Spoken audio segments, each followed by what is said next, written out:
It's no secret that gun violence in America is as high as it's been in our history. In 2017, we're used to kill 39,773 Americans, nearly 40,000 Americans. Nearly two-thirds of those deaths were suicides. In 2018's American had 307 mass shootings and 26 school shootings. In those 26 school shootings, 113 students or faculty members lost their lives or were injured. Even California Governor Gavin Newsom recognizes the carnage of gun violence. Gun violence has unfortunately found its way into the household as well.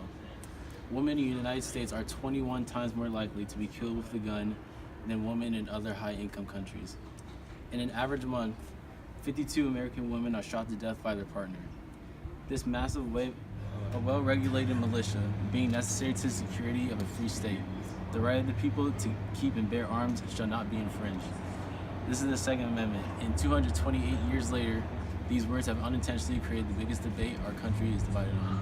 That debate is this massive wave of shocking gun violence in reports of 2017 and 2018 alone have Americans questioning whether gun regulations need to be tightened or just scrap guns altogether. Gun safety is part of the debate we have here in America. To get more insight on the topic, here's something. Exposing children to the dangers of firearms can also be seen as a bad thing. Children are very curious because they are still growing, which will lead to them wanting to learn as many things as possible, even if it means touching things.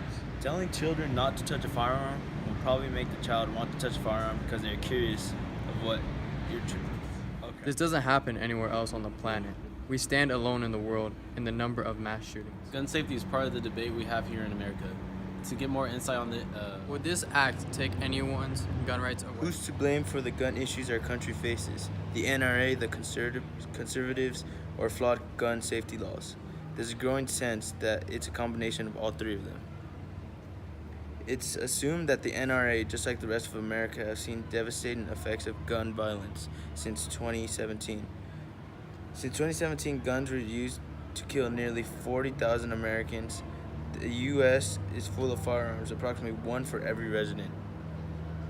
The USA continues to lead the world in gun-related homicides at a rate of 4 to 16 times higher than any other advanced nation.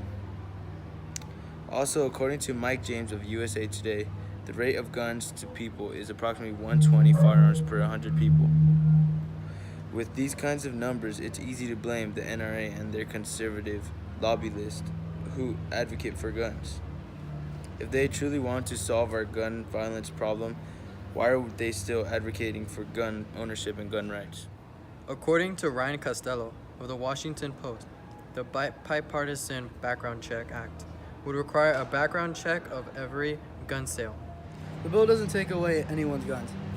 It simply ensures that people who would fail a background check can't go to an unlicensed online seller to buy a gun without the check. This act would be better the American people by getting guns out of the hands of those labeled danger and mentally unstable.